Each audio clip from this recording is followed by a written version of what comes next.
saw the. Okay. Good evening, everybody. Welcome to the Litchfield Planning Board meeting of January 4th, 2022. Happy New Year. Let's all please stand for the Pledge of Allegiance.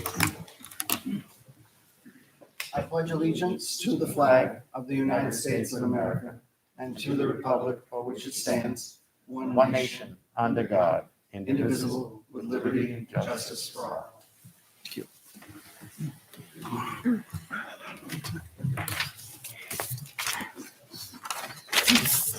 Okay. Sam is not here this evening. He is our alternate, but we do have a full board. It appears of regular members. Welcome.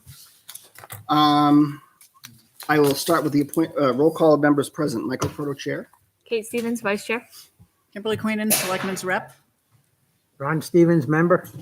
James Buffetti, member. Curtis Sampson, member. Okay, and we have with us Jay Minkara from NRPC. Good evening. All right, first item on the agenda is public input on non-agenda items. We usually do public input on non-agenda items not on the agenda for this evening. Is there anyone from the public that has any public input on non-agenda items? Okay, hearing none, I will close public input on non-agenda items and go to item number 1 on our agenda this evening. Aaron, and forgive me if I misspell this, is it Limoges, 57 Natticook Ave, map 15, lot 43. Detached accessory dwelling unit approval of conditional use permit. Is the applicant present? Nick Couture from Crossroads Contracting representing. Thank you. Good evening. This is actually, I think this is a conditional use for a accessory dwelling, detached. For detached accessory dwelling unit. Accessory dwelling unit. If I could, just by way of explanation. Yes.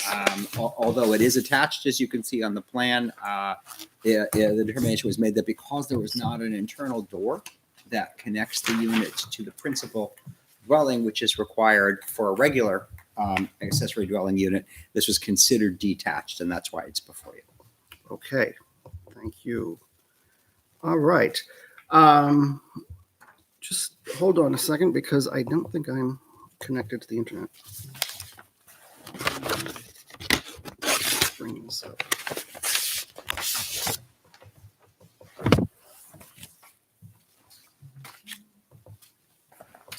There we go. Okay. So I guess I would ask Joan, do we have all the required paperwork for this conditional use, or? Yes, we notified the butters. I didn't collect any engineering escrow so that the applicant would pay that outside of after the meeting. And not establish an escrow, but pay whatever fees there are. Should be minimal. Okay. All right, this is an existing use. And it's subject to ZBA action. Have you gone before the zoning board? Yes, we got approved for the building within the 100-year floodplain already. Okay.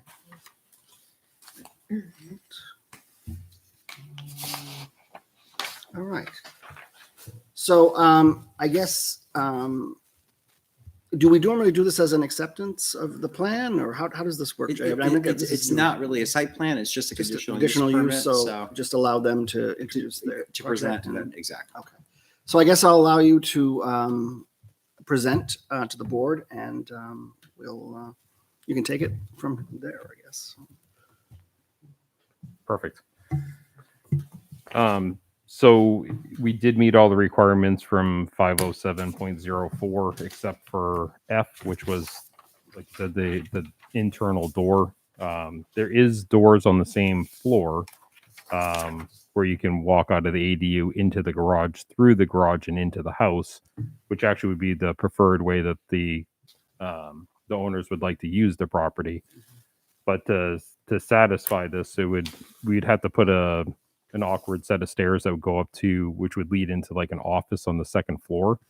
And considering the ADUs for their parents, would like to avoid any additional stairs required for the unit as well. So that's why we're here today for the conditional use permit, so that we can build the addition as shown. And technically, it's the buildings are attached, but per the requirements to this, we're asking for a detached.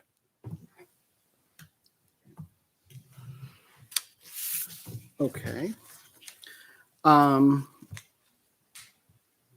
I guess there's a couple of things with this. So as you know, per RSA 67421, we may grant a conditional use permit for detached accessory dwelling units in a residential district. And we do have a criteria. So I guess I'll ask the applicant, does this comply with all federal, state, and local requirements for issuance of a building permit? It does. Okay, issuance of certificates of occupancy within the town of Litchfield. This is certainly an incidental and subordinate in respect to the use of the primary dwelling. For the parcel, is not less than 500 square feet and more than 800 square feet of gross living area above ground. So how is the ownership of the property going to, who is going to occupy the primary or secondary dwelling units, I guess is the question. So the owners will remain in the main dwelling unit, Okay, and the parents are going to move into the ADU. okay. Obviously, this is going to maintain the single-family character of the dwelling, conformity to the character of the neighborhood. Should use the same house number, mailbox, utility services, and primary dwelling unit. Any required secondary access is provided from the rear or side of the primary structure. Adequate parking provided from the existing access point. And does this comply with New Hampshire Department of Environmental Services requirements for subsurface wastewater management? It does. Okay. Detached ADU is located in the side or rear yard of the property. Yep. Detached ADU does not contain more than 2 bedrooms. It does not. Parking and driveway access for the ADU is provided in location and manner and maintains single-family appearance of the property. No additional curb cuts are proposed. Detached ADU is developed within an existing garage, barn, or other similar outbuilding, or is designed to be consistent with the character and appearance of accessory buildings customary for single-family dwellings such as garage, barn, or other outbuilding. Detached ADU is located on the same lot as the primary dwelling and will not be subdivided in a manner that results in the separation of detached ADU from primary dwelling units. And is there a restrictive covenant running in favor of the town that shall be recorded in the Hillsborough Registry of Deeds, and a copy provided to the building inspector prior to the issuance of certificate of occupancy to ensure that the detached ADU shall not be converted to a condominium or any other form of legal ownership distinct from the ownership of the primary dwelling? I assume that, is that being done, or has that been? I spoke to the owner about that today, Okay. and they're in agreement that we will comply with that. Okay. All right. So those are basically the, what needs to be satisfied for criteria. Jay, I'm just going to ask quickly, is there anything that you would like to add in terms of this project? No, I lived through it. I do think it, meets the criteria, especially, with the affirmations that were made here this evening. And certainly if the board wishes to grant the conditional use permit, then the filing of the covenant could be made a condition of approval, or, you could approve it subject to the filing of the covenant. Okay. Thank you. Does any of the members of the board have any questions for the applicant? I do. I don't see it on the drawing, but what's the square footage of that? Which we have, it can't be less than 500 feet or more than 800 square feet, or 800, right? Does it meet that criteria here? It's on 50704B. Correct. Does it meet that criteria? It does. Okay, because I don't see it there. All right. Thank you. Thank you. You're looking at this. I see the existing garage, the proposed garage, and the proposed addition.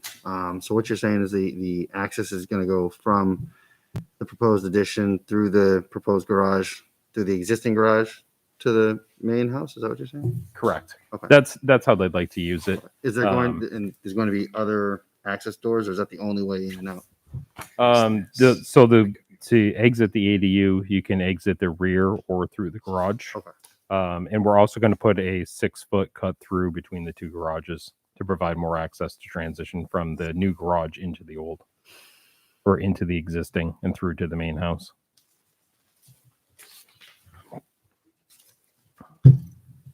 So the plans that I turned in show the stairs, just in case that would be, the unpreferred plan. So the stairs would come out, but the opening between the two garages would remain.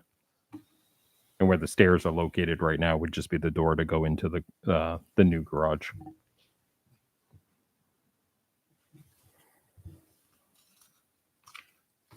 So you're not converting the existing garage into living space? Correct. It's going to be two garages butted up against each other? Yep. So right now the house has 2 bays, 2 garage bays, and we're going to add a third. And the ADU is going to sit behind the third bay. Behind it, okay. Do you have renderings or anything of the building, or is it? Oh, I haven't seen those. I'm sorry, I thought they were here. I'm looking at an aerial. You have pretty significant tree line going between the two properties right there. 57, and I'm assuming that one is 55. It's a floor plan. I Is think any so. of that going to be affected? Is your neighbors, I mean, are the tree line still going to be there, or does that have to come down? There may be one tree that's affected because it's going to be awfully close to the addition. I see So one tree, smaller tree, but Yep. there's a pretty thick. yeah, the tree right next to the propane tank is the one that the propane tank that's getting moved. Yeah, okay. Is probably the one where, it probably could stay, but probably end up affecting the addition. Yeah. And that proposed garage, that's going to be, is it going to, one vehicle or two vehicle? One vehicle. It's nice. Huh? Do you want to see? And I didn't see, was there information from the abutters, from the neighbors, any comments, concerns from them? Not that we received, although I can't say there isn't anybody here who wants to comment. I mean, I can certainly open it up at this time for public comment. Is there any members of the public wish to comment on this project? This conditional use, I should say. Hi, good evening, everyone. Aaron Lamoche, property owner. Can you state your address Yeah, for the record? 57 Natticook Ave, Litchfield, New Hampshire. I want to thank everyone for your time tonight, first and foremost, and for volunteering on this board. Very appreciated. In terms of abutters, I can speak to that a little bit. We have had open, honest conversations with all of our neighbors to make sure that they're understanding of what we're looking to do. They understand the timelines of when we're looking to build this and the purposes behind it. No one has had any concerns. Everyone's been very welcoming. It's not the first ADU going into our neighborhood. So people are starting to see this happening a little bit more and understanding the reasons behind it. But overall, we're just excited to get this going. And my in-laws here are currently living in our house with us while we're waiting for this to be built. And while we are all living very comfortably and everything's working out well, we're very excited to get this built so we can all enjoy our own space again. Thank you. Anybody else have anything in public? Okay. Hearing none, I'll close public input. Come back to the board. Mr. Blackwell, who is our building inspector, is here this evening. Good evening. Do you have any comments or questions or any concerns? No, I believe everything's been pretty well covered. Okay, thank you. So what is, I mean, the intent of the conditional use permit for a detached ADU was to make sure it still kept the single home feel. And I think that this does. So I think it looks really nice. okay, very good. Does anyone want to make a motion to approve the conditional use permit? So moved. All right, I have a motion by James. I have do I have a second? Second. We have a second, okay. Kate and Ron. Discussion? Does that need a condition of the covenant? Sure, we could do a condition that the occupant provide a covenant that's to be recorded with the Hillsborough Registry of Deeds. The last one? Okay, so I make a motion to amend Okay. the motion to approve with condition of the restrictive covenant Okay. So I have a motion with the amendment as required. as to the restrictive covenant as required. Does I have a second? Second. Second by Ron. Do I have discussion? All right, all those in favor of conditional use permit for Aaron Limoges, 57 Natticook Ave, Litchfield, New Hampshire, please signify by saying aye. Aye. Aye. Those opposed? Abstained? Okay, motion carries. 1, 2, 3, 4, 5, 6, 0, 0. Okay, very good. Excellent. Thank you very much. Thank you for coming in. Thank you. Good luck. Yes.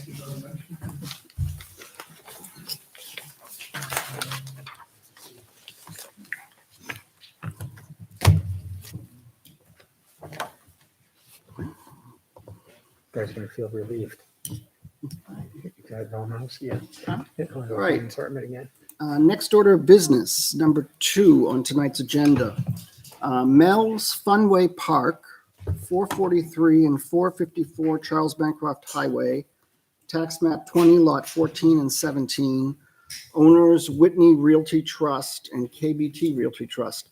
Site plan amendment to propose, adding 58 parking spaces in 3 locations, add stormwater drainage, a winter light show along the existing trails where the haunted hayride currently lies, an outdoor laser tag arena throughout the woods where the haunted hayride currently lies, and a Christmas tree sales area adjacent to the arcade building.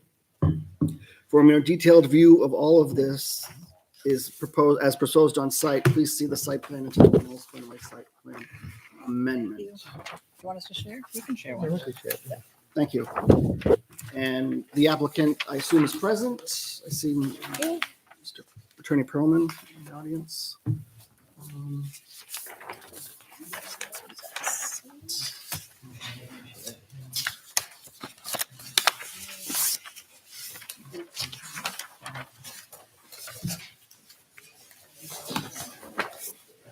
Well, they made some changes.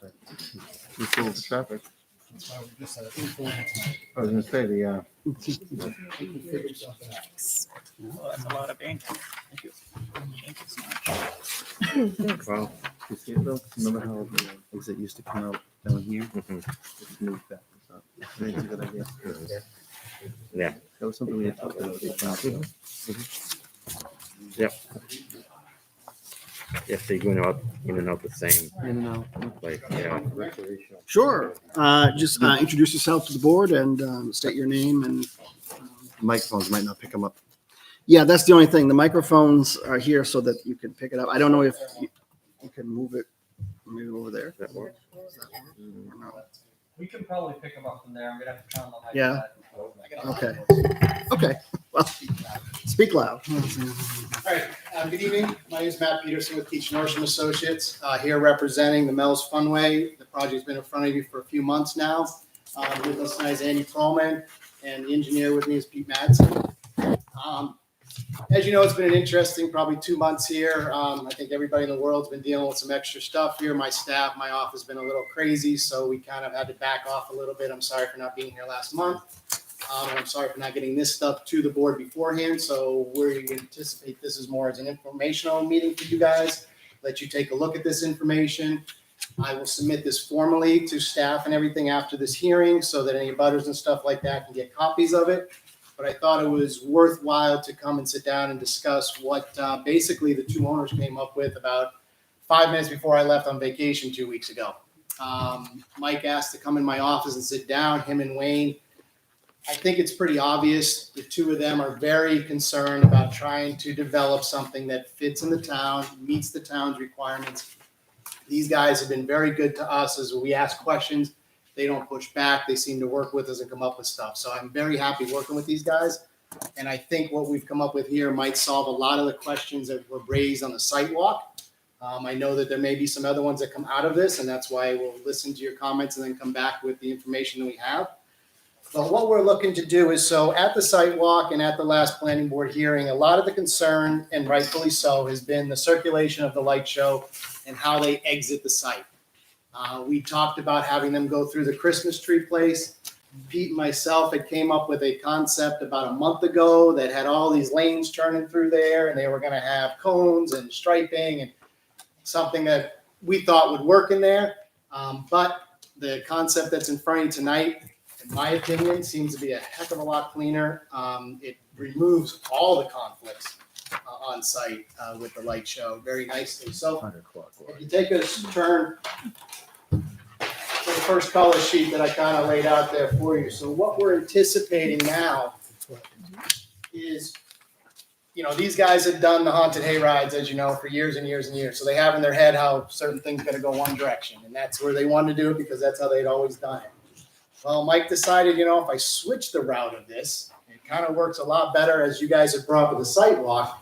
And he didn't ever see that until he's gone to all these light shows now and see how they end. A lot of light shows end with kind of a little bit more of a bang, the lights at the end and stuff like that. And the current situation they had didn't give him that kind of pop at the end of it. So what we'd like to do is bring the cars in, as we've always said, coming in the one entrance here. The green would be coming into the site. The purple or pink would be coming out of the site. So we'd like to bring them into the site, as we've always talked, open up to the 2 lanes at this location here, open up to 3 lanes as we get to this location here.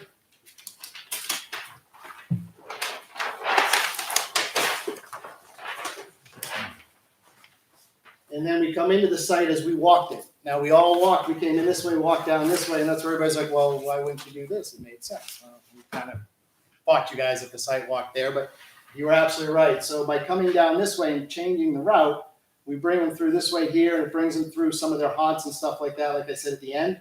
Brings us up to this point here. We bring them back around. Come back to the site. We come into the pavement area here, stay on the pavement as we come back around, and we exit the farthest point from the site. At this point now, anybody wants to come by a Christmas tree, go get hot chocolate, all that, they've got an access and an entrance fully to them. The restaurant itself, they've got an access coming in and coming back out again. They've got a full access to themselves there. I just drove by, it looked like there was about 16 cars there, so I'm not sure if that's an average Tuesday night or so, but it seems like that seems to be what they're filling up in that location there. So by switching this, like I said, I believe we removed a lot of the conflicts that we had there.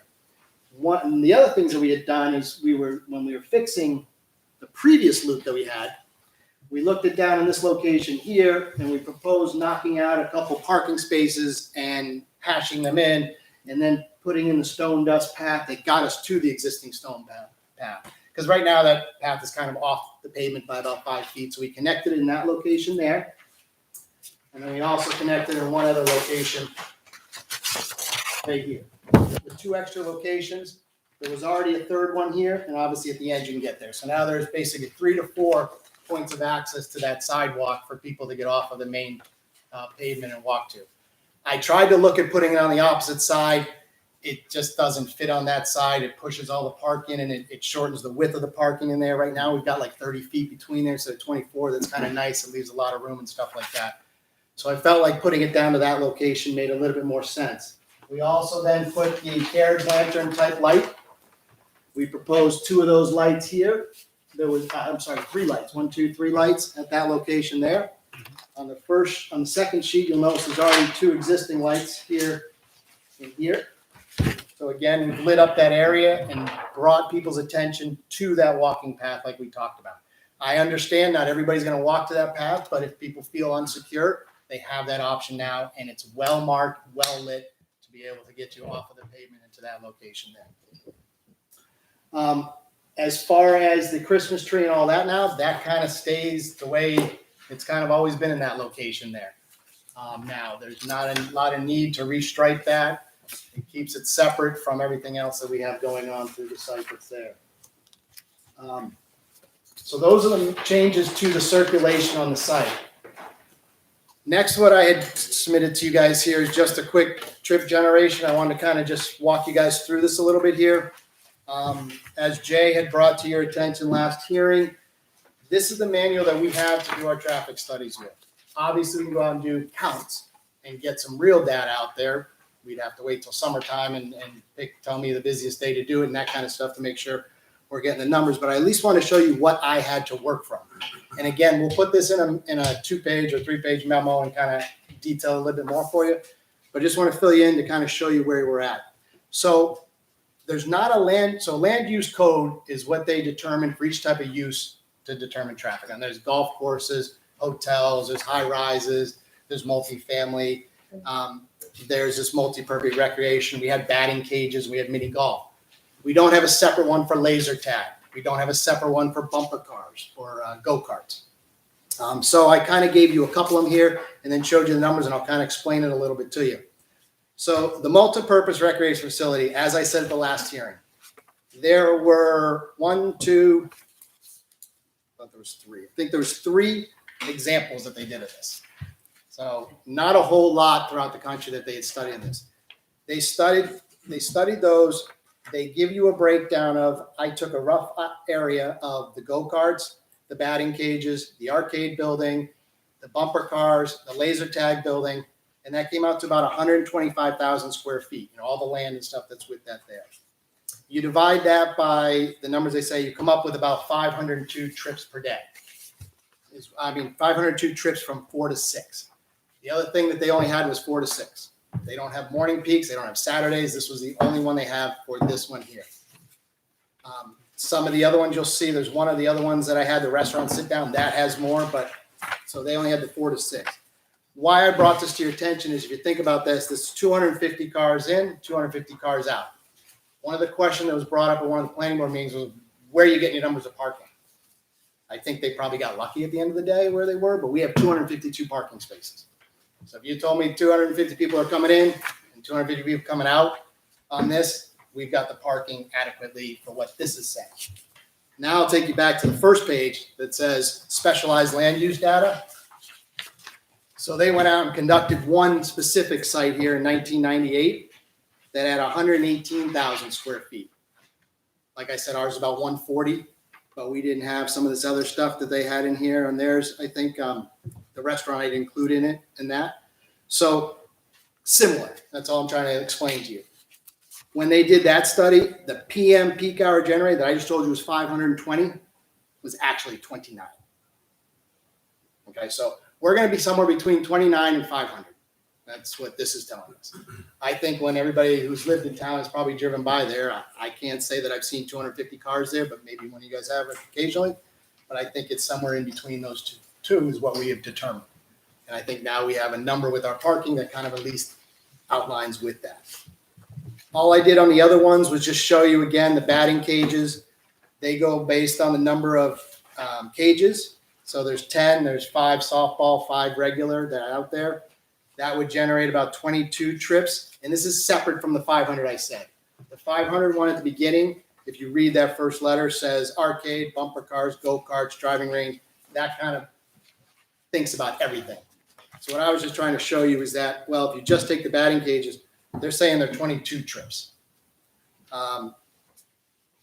Again, I think we're within the realm of what we were looking at and trying to solve. The mini golf, you've got 36 holes there. There's 2 18s out there. 4 to 6, they're saying about 11.88. So yeah, those 22, that's 40. And then, I threw in the restaurants because that's sitting there too as well. So you throw another 60 there. That's potentially 100 trips that just the individual ones would show. So if you broke it out individually. Now I couldn't add in a bumper boats. They didn't have that in their thing there. So if you consider that with the restaurant and the batting cages and the mini golf, it's saying 100. The other thing was saying 250. It was saying 29 to 500. This one's saying 100. So we're somewhere in that range. And again, I think the whole reason we were looking at traffic, I think there's 2 reasons. One was to get an understanding of how much parking we have and do we need it or not. And number 2 is how much pedestrians are going to be walking through the site and stuff like that. So I think, again, try to give you some numbers. This is, again, informal tonight. I'm putting this in front of you. I'm not expecting you to nod your head yay or nay, but I wanted to tell you where we've been the last month. Like I said, I'll get this stuff off to staff in the next couple of days. I would love to hear if we're kind of on the right direction, or at least making some headway, if you feel like, where we're going with the project. So kind of keep it at that tonight, and would really like to hear some input and stuff like that if I could. Thank you. Okay, thank you very much. Does anybody have any questions for the applicant? With the what I call the green, the inlet, how many cars do you figure with the 3 lanes you can hold in that section before you're backed up to the street? I actually didn't calculate, Pete Madsen, KNA for the board. I actually didn't calculate that, but You had it for the end, yeah, for the last time, it was pretty substantial. I don't remember off the top of my head. I'll put that in the memo there. I believe it was 250, but we shortened this lane from here to here by having it be an out now.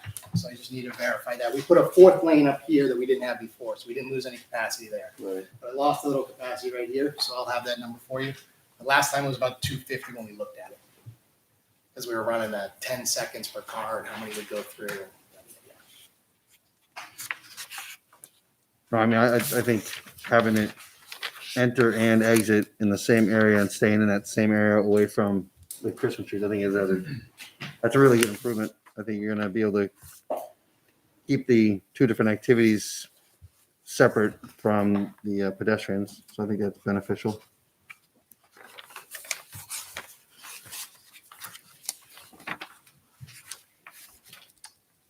So you're looking to basically, because you were going to have parking where the purple is. No, that was gonna be, because this is for the light show that 90% of everything else is shut down. So that, where the parking is there, that was gonna be a 3rd lane to get into the light show. Okay. So that's what's changed from your last application now. That now is gonna be converted to an exit. I see. So as you see, this lane here, this number 3, was always just gonna come straight down this way. So now instead of it going that direction, it's gonna be the exit. With the restaurant and the access right there, say business is great and you do have 250 cars and you're backed up to the street. What happens with your normal? So customer just so you know, traffic? that building you're looking at is the laser tag building. The restaurant is actually to the right of that, so So no problem there then. it's a little bit better. Right. No, that's good.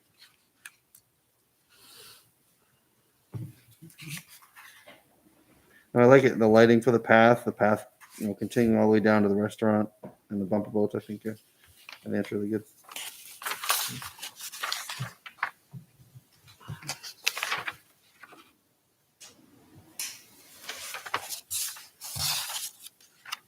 Is there still a pickup drop-off area? Wasn't there a place before where they could drop people off, or you're not gonna let that? They're gonna stay in their cars?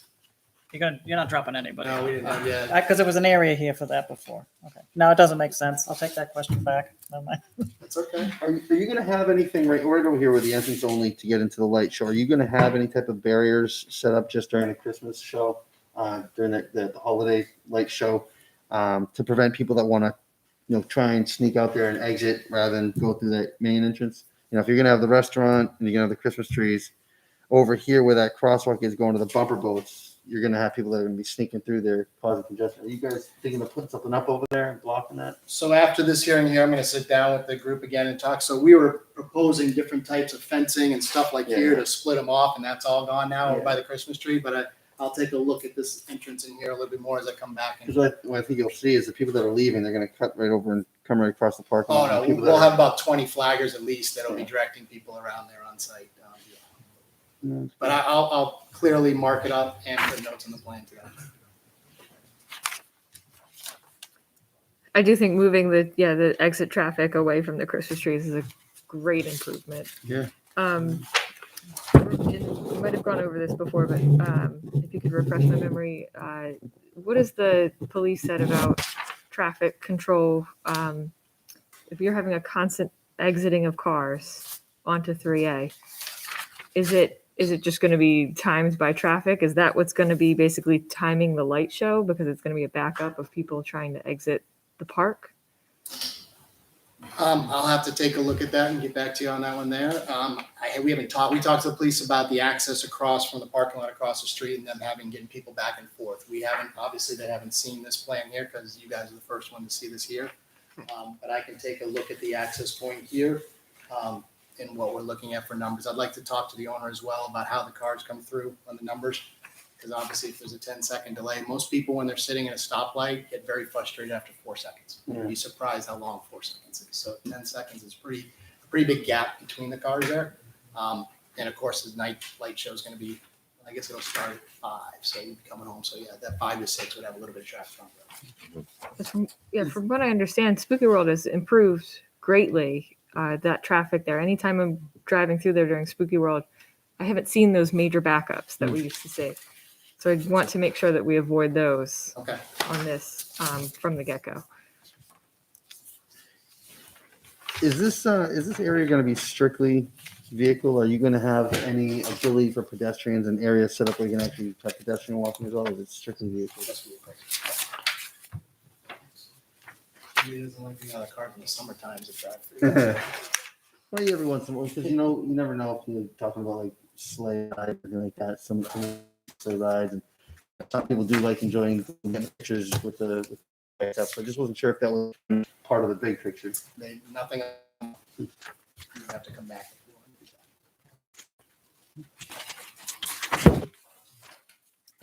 And for the Christmas trees, is that you're still going to have concessions?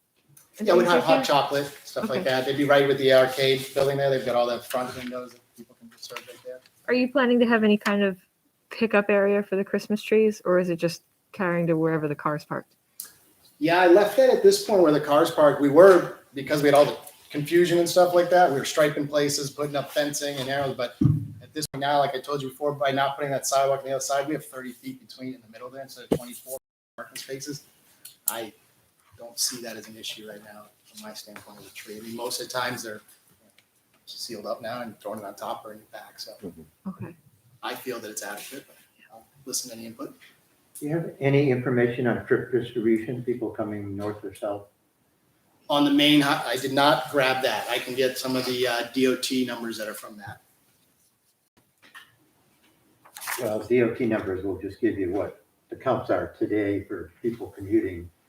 The tube counts, I'm saying that you're asking for chip generation? Yeah. In what sense?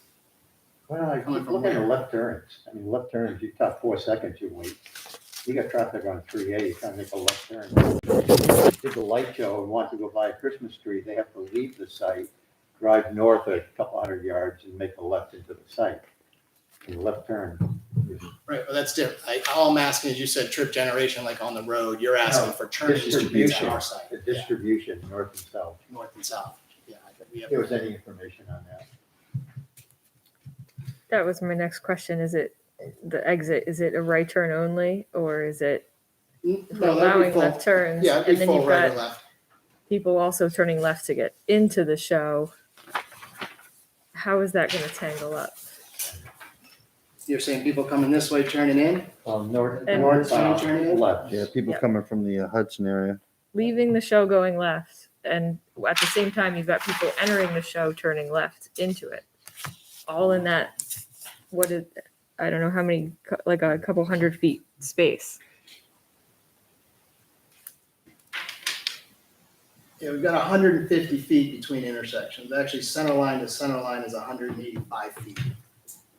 That's quite a bit of distance, but I'll take a look at the numbers that are on it and see what the backups are there. But if you're at 180 feet between them at a 20-foot vehicle, that's, nine stacked cars sitting on this here before it blocks this intersection.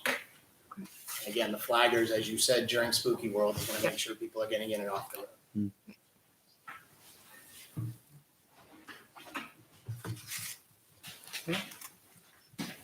Anything else? I think it looks fair. I think the way you set this up, I think it looks great. I mean, in terms of going in and coming out, the flow, no traffic.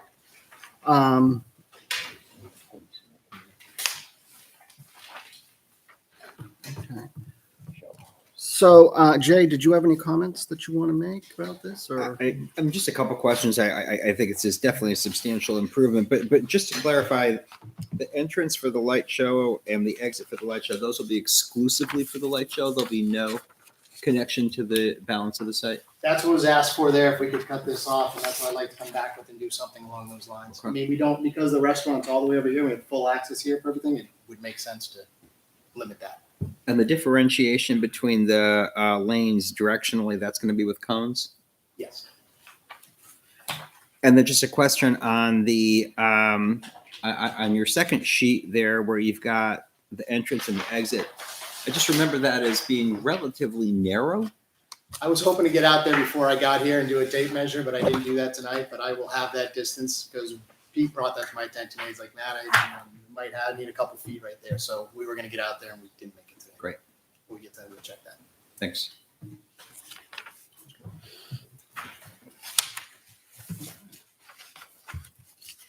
What is, my apologies, I don't know, what does the trail consist of for material?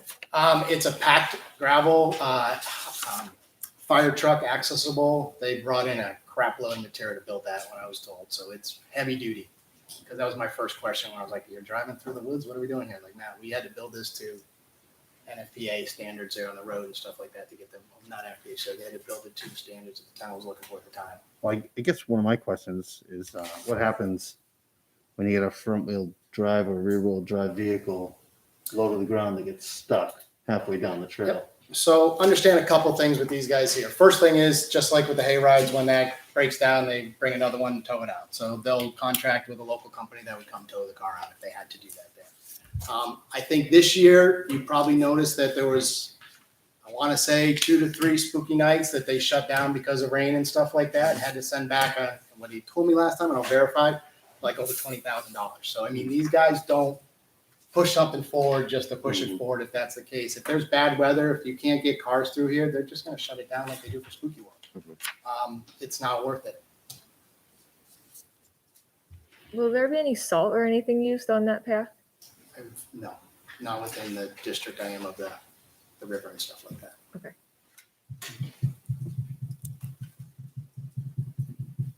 I was just saying, I mean, I'm a huge cyclist out on the roads, and I just finished 250 miles last December because global warming's making December a lot nicer for us here. So, we'll see what happens next year. Obviously, every year is different, but the last 3 to 4 years have been trending that December is not when we get our snow. We seem to be getting it in January, February, March, April, May.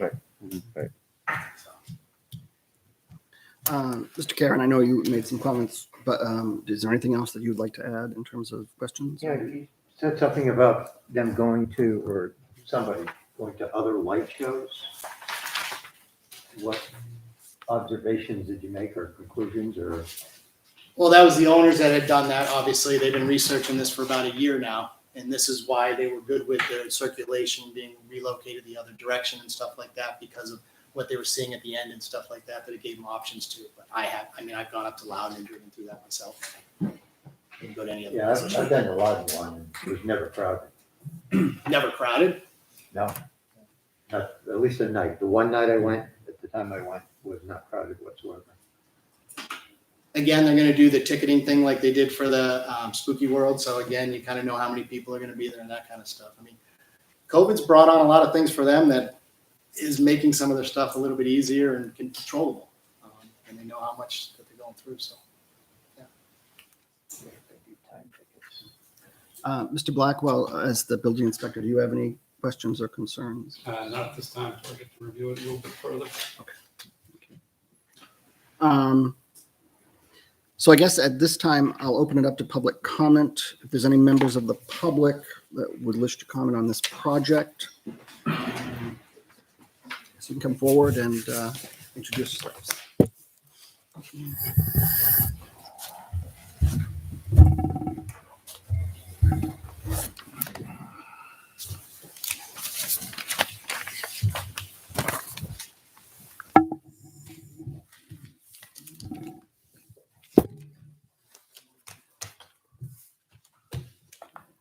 All right, good evening. Good evening, Mr. Chair, members of the board.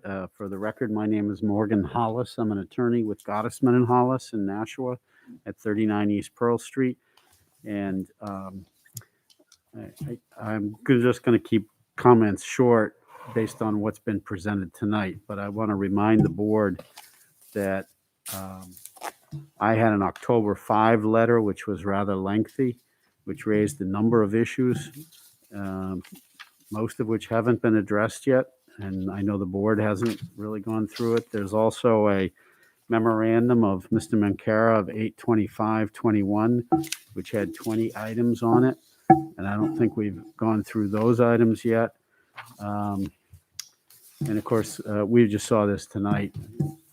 I think we're favorable about the proposed route change. So that took care of some of the concerns. We do have a few issues, but I think some of the discussion that the board's had tonight continues to highlight why we're requesting that you ask them to have a traffic study done on site, off site.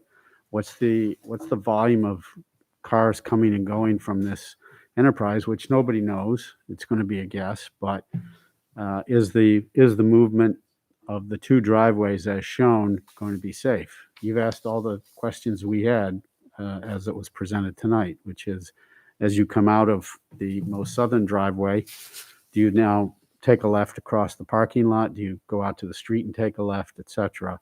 Will it be one way? Will it be marked clear? Will there be two police officers at two entry points? I don't know the answers, but we really believe that this is all part of the traffic and pedestrian analysis that everybody else goes through when they have a commercial use. And this site has never had one. No one's ever looked at it. Among the things we've raised in the past are sidewalks.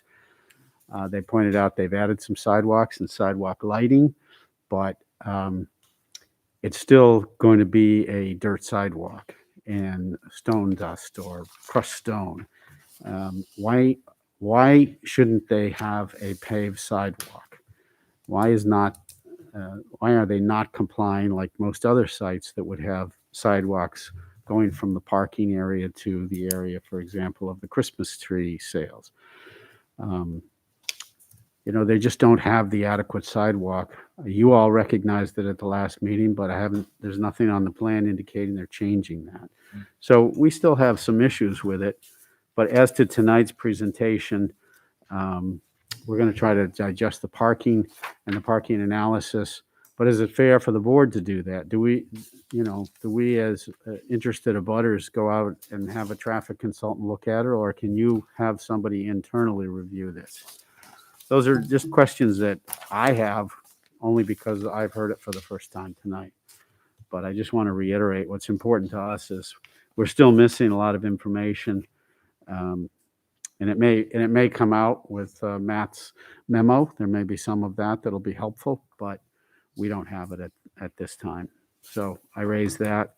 I think my client has some concern about the transition from the new paved parking spaces on the plan in the back where this roadway is going to go, transitioning to crushed gravel or whatever the surface of the haunted ride is. And the transition area is the problem area where the cars come, stop, go, whether it's at the end or at the beginning. The queuing has an impact, and I think there has to be some detail shown on a plan of what that transition area is, and I think Matt is going to take a look at that. We asked him if he would, but we raised that issue because that's a concern to us. I think the plan probably should have some specific notes on it about how they're going to close those parking areas that they're showing. As you know, they indicated in their first presentation that it was going to be a phased parking improvement plan. So if they're not going to build all of those parking spaces, are they going to build a roadway, a 3-lane roadway? There's no detail on that. So we can't comment, but that is a concern.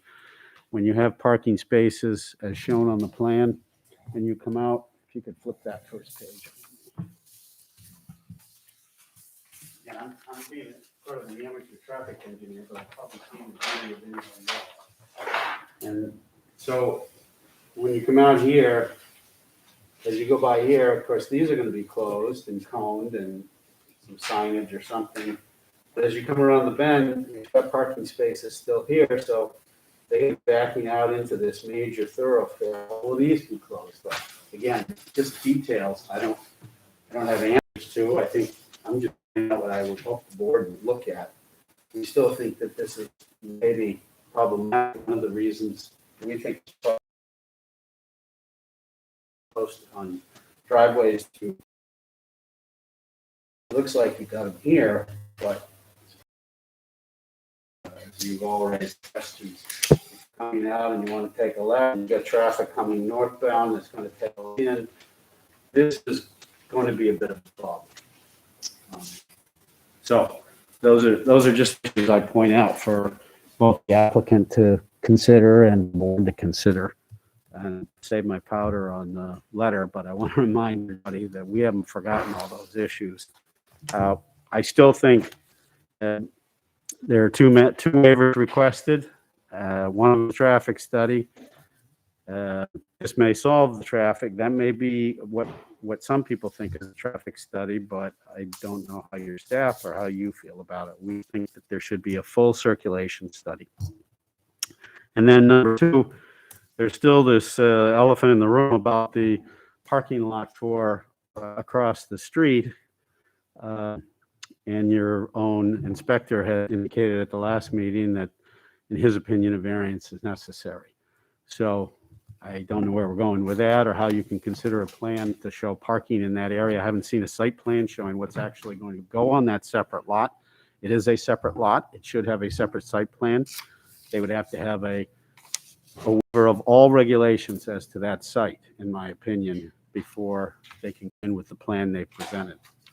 It may be that that's what you'll do.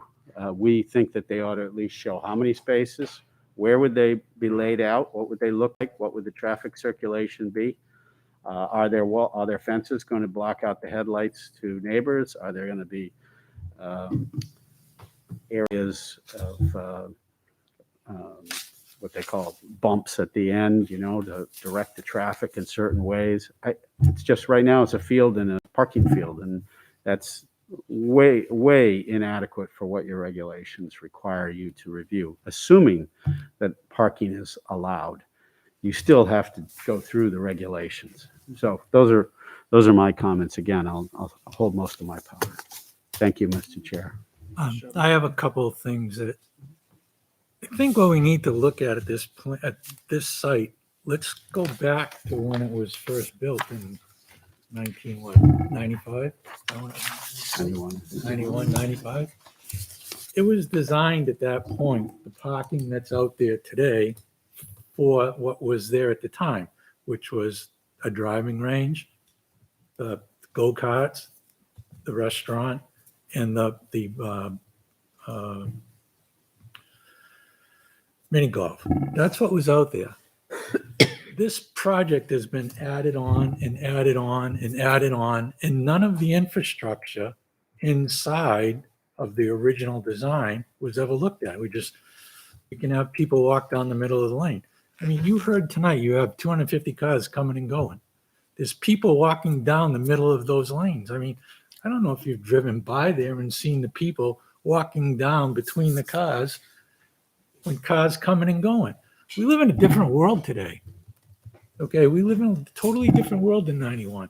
If some crazy person decides to mow down those people that are driving in there, they should have a sidewalk. Should have a sidewalk by itself that's not a stone dust sidewalk. The engineer's probably going to be mad at me, but a plan like this is why the handicap standards were put in place, because there's no consideration for people with handicaps. Anybody ever try to push a cart over a wheelchair on a stone dust walk? Try it. I happened to be at the Deerfield Fair this fall at an antique show. There's a guy out there in a wheelchair and it's pouring rain, and they got him going down. Him and his wife, they couldn't do it. So I grabbed them and I helped them. I had to turn the wheelchair around and pull him backwards to get him where he's going. Someone that's handicapped should have the same opportunity to go to Mel's Tee Off as any one of us. Where the kiddie rides are, there's stone dust paths. A kid in a wheelchair should be able to go there. You shouldn't have to worry about going across a stone dust path. They should be able to go. They should have the same privileges that we have. I mean, it just should, and they don't. And they can make a sidewalk along in front that's 8 feet wide so people can walk on a sidewalk. It can't be a 4-foot wide sidewalk. It needs to be 8 feet wide or 10 feet wide so that people can come and go. So cars are being protecting the people walking. You know, we have on Labor Day weekend up on Elm Street, they have the car show. I bring 14 dump trucks up there to block the roads off so some crazy person doesn't decide to drive down and mow the people down. Look at the parade they had out west. You know, we may be in Litchfield and it may not happen, but it could. You know, what was it, 2 weeks ago? We had that TikTok thing in school. The school was emptied out because somebody made some threat, wasn't it? Was it last week or 2 weeks ago before Christmas? December Whatever it 17th. was. We live in a different time. You know, I don't want to see anybody get hurt. Do the plans right. So let's look at the amount of traffic that we have today compared to 91 was in that site. They keep expanding. You know, they didn't talk about the the gun show that they're going to have, you know, the laser guns and that stuff. You know, believe me, I know about dirt. So when you leave the pavement for this ride, the light show, and I think it's great they want to put a light show in town. I think it's wonderful, but we need to do it right. Just after a little bit of snowstorm and it warms up during the day, drive across your lawn a bunch of times. See what's going to happen to it. That's what they're showing you to do out there. Driving across the lawn. It hasn't worked. We have regulations. We have standards. Let's make everybody follow them. They come in with plans and they just don't follow them. We let them get away with it over and over again. That's it. Okay. Thank you. Thank you. gentlemen. Thank you. Attorney Perlman, I had received your letter today. I did read it. Did you want to make any comments tonight or regarding that? Your response to-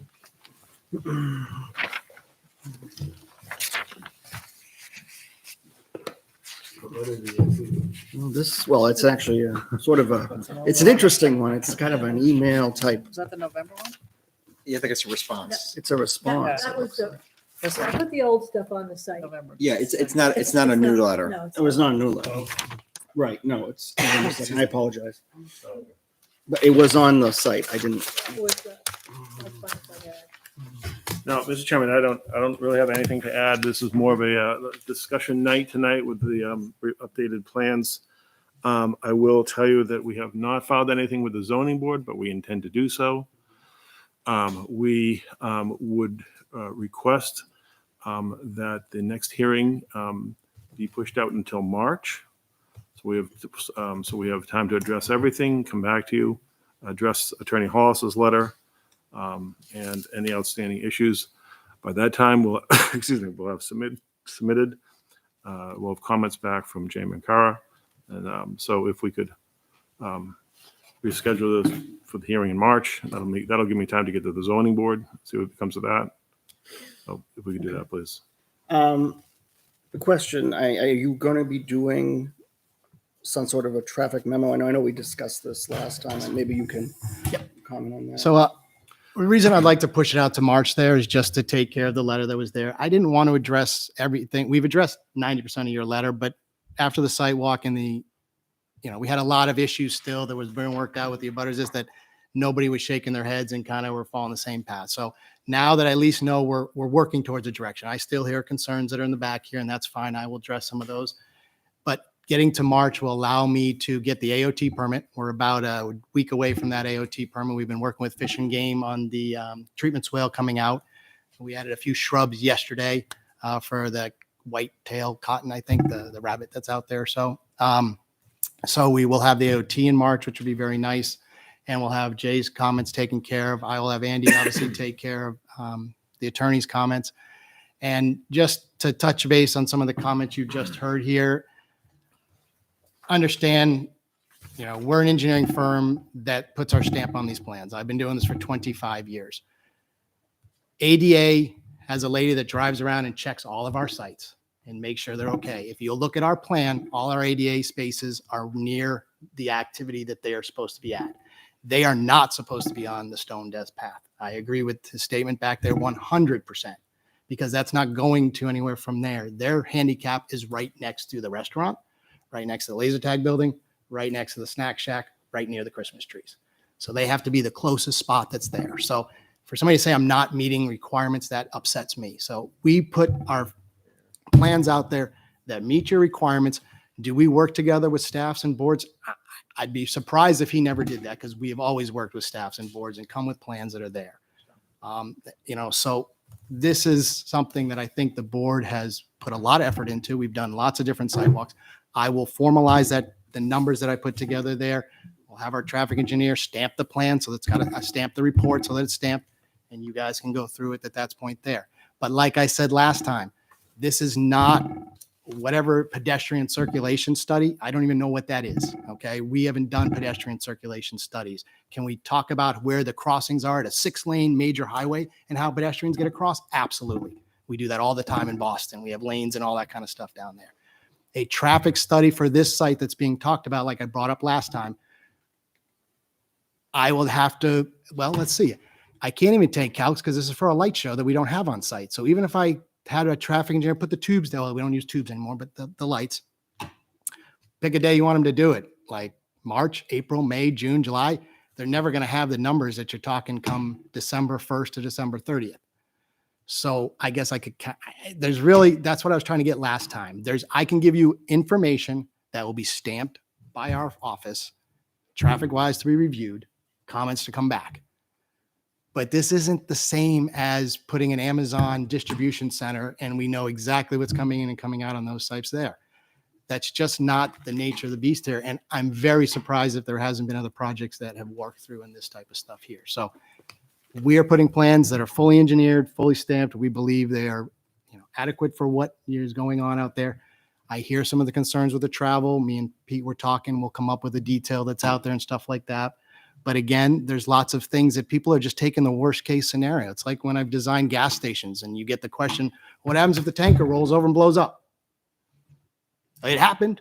It's happened 2 or 3 times, but I can't design to that. That's not what you're required to do. So there's a balance here, and you've got one person that, one thing and another person saying another, and there's a balance between it. So I hope the board understands that as we move forward with this project. I think you guys have done the site walks on everything we've asked.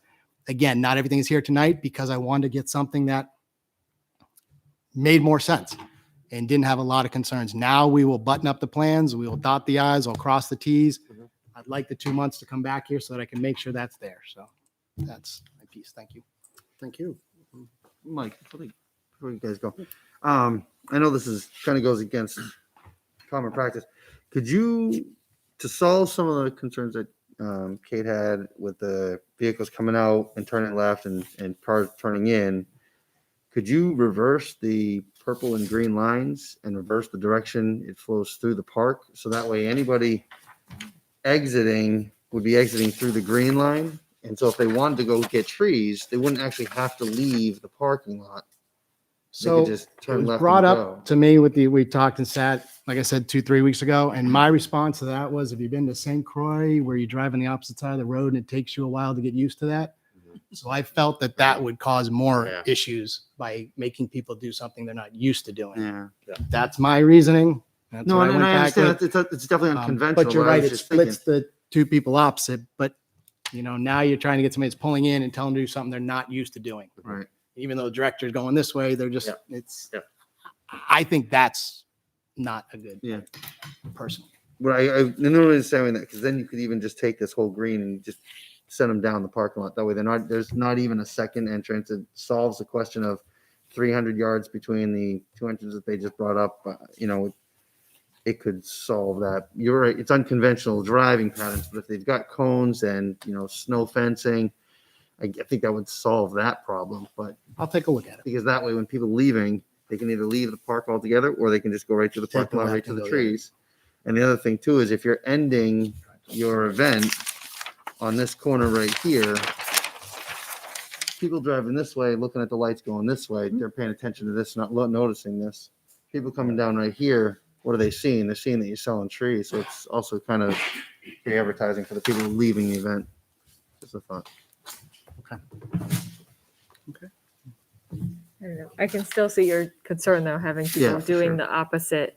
You're paying more attention to just driving versus it's watching out for, people crossing and things. And then all of that traffic would now be crossing over through the restaurant traffic. Which is what was kind You of could talked do, you about. could do both. You could still have that green entrance as an exit, or if anybody wanted to go to trees, you could sit in there. But it's better than, in my mind, it's better than putting them out on the main traffic, taking a left to go 200 yards to take a left into the parking lot, because you've now got the congestion on the main highway. At least you're keeping the customers in your lot. I was hearing the customers in the lot was more of a concern going back and forth at our last couple of hearings. So flip a coin. I'm not going to win each one. I know. No, I know. And I understand that because I was probably one of the ones bringing it up. So Yeah. I understand. I'm just, Okay. Thank you. I'll take a look at it. I think we've brought this up before. Can you use your time ticket sales as a trip generation estimate? In what sense for the That, spooky like, world? The spooky world, like use some of that data. So I would imagine that you would be letting less cars in than you are for spooky worlds at a time. I know they would have obviously the numbers they serve, and so I'll look at the data and see what that data. I mean, obviously, data produces different things, so you got to see what it's kind of giving you. But it might just say, yeah, I'll take a look at it. It might They've got help. data obviously from it, so let me Mhm. see what it showed up. Okay. Refresh my memory too. You have the green arrow going in here. Is there a reason it's not over near the three little circles over there? I know you're giving up a lot of parking if you do that. Oh, to Parking split the spots. 300. I just If you thought can it go was in kept it there. separate, right? Then they would go Yeah. by the restaurant. And Come in that but way. do you need those parking spots? I don't know if you do, but if you can go in that entrance, then you have more than the 300 feet, right? Right. Needed. I don't know if there was a reason why that wasn't chosen. I was just trying to minimize the direction there and not having cross traffic was one of our big discussions for the last couple of hearings. So this was again, and this is why this is conceptual here to hear this. This is exactly, I put So there's something two out there. scenarios Let's here, take it. yeah, Yep. that you're weighing. Is it that or this? Yeah. Mhm. So it's Route 3A traffic or it's the internal traffic? Right. All right. Anything else? Mhm. Okay. Well, thank you very much. Continue to March. We need a motion to continue to March. Yeah. So I guess we're Two gonna meeting dates in March. Meeting dates. March 1st or March 15th. 15th. 15. Okay. Well, I'm going to No defer. idea how busy you, things 'cause- If you got anybody that needs a job, please, you can send them our way. Engineering degrees preferred, but we'll train. Maybe. Okay, so March 15th at 7:00. That would be the motion. I'll make that motion. You're going to make that motion? Second. You're going to second. James seconded it. March 15th. Do we have Yes. this further discussion? All right, all those in favor of continuing this hearing to March 15th, 2022 at 7 p.m. here in Town Hall, please signify by saying aye. Aye. Those opposed, abstained, motion passes Who 6. seconded that vote, please? I did. James. Thank you all. Thank you. Was there- Thank you very much. Happy New Year, everyone. Happy New Year. I emailed Christie Edmondson today. I have a question. Who? Christie Adams. Couldn't they just put the cones here? So that they put up the history? Mhm. Mine? Bring it up now. That's kind of late. Yeah, the wrong office. Can I flag you down for a second? I'm sorry, everything ended. I was thinking the same thing. You know, when I know you're balancing the internal traffic with this, but if you did come in here and you could block this off so you wouldn't have You people wanted some? coming here at all. You know what I mean? Cones, whatever. Then there's no pedestrians coming in here. I'm just saying, maybe that would make two problems go away. I don't know. I do know. I mean, I went to a Foxborough game 2 weeks That's a ago. legend he's a legend. They shut down the whole highway. I mean, you're going completely different. So copy, And you're gonna. so if you had the right amount of clonage out there, it solves your problem. Just to keep leaving people the out of lot that area. back If you in can the spare lot. some parking, I don't know So- what that scenario is. Then that would Yeah, be. should be on. Yeah, well, true. But if it's a temporary thing, you should put something like that up. You know? Thank you all. Okay. I don't know. That'll happen, right? Well, then If they can they've block gotta be people on from here. walking They've in gotta be here on with pickup. cones or whatever, and have them come in. You don't need it, but if you wanted to go get a copy All right, of that. then you committee can reports. Put it on there. Are we ready? Yes, we are. Any reports from any committees? Kim, do you have For anything? me, it's pretty, Okay.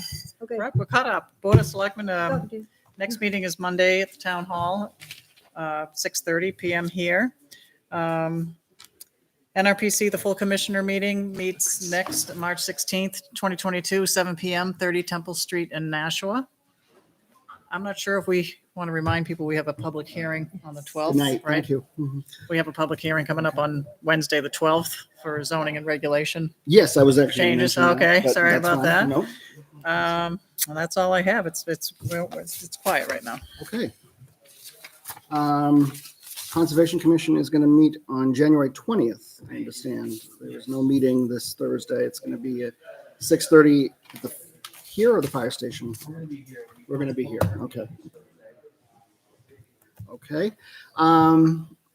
There has been no meeting of the Lower Merrimack Local River Advisory Committee. There has been no capital improvement committee meeting yet that hasn't been posted, so they couldn't have it last night. But there probably will be one some point in the future.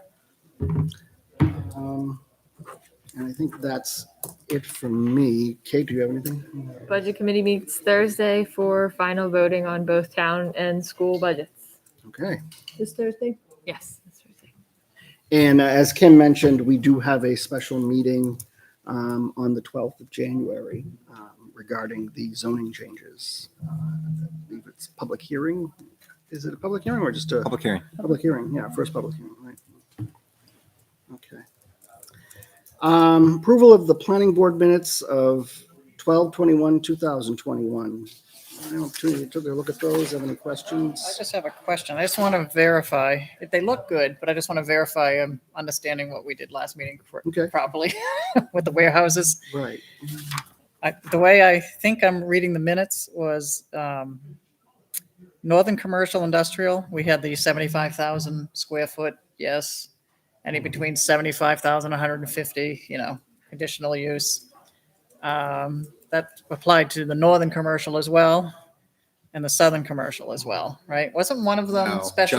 just the northern commercial. The southern commercial, it's only allowed as an accessory use.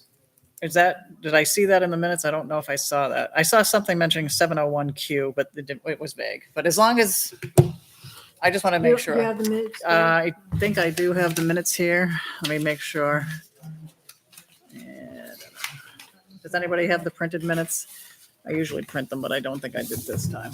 I was wondering if for the minutes. I mean, it looks overall correct, but I think just maybe one more detail in each of the commercial ones to say which one had, there was one that was special. I just remember that, right?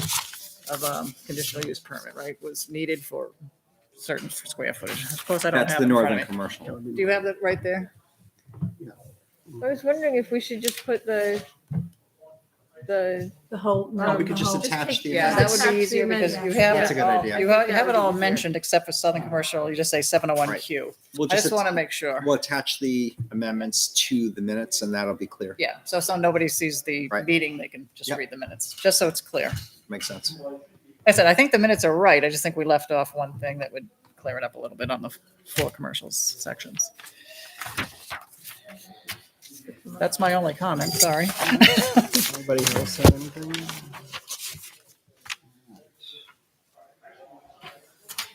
Okay, I think, other than that, I think they look pretty good. Anybody want to entertain a motion to approve them? I'll make a motion to approve them as amended. Okay, as amended. Put in the, Have a second by Ron. Do I have discussion? All right, all those in favor of approval of the December 21st, 2021 meeting minutes, please signify by saying aye. Aye. Those opposed, abstained. Abstain. Okay. Motion passes 402. Okay, thank you. All right. All right, any other business this evening? Jay, do you have anything? I do not. Joan, do you have anything? No, I don't. Does anyone else have anything?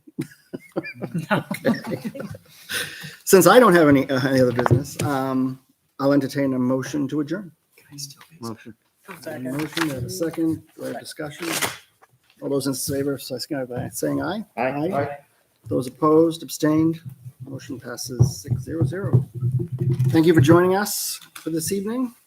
Happy New Year, and we'll see you at the next meeting in January. Good night.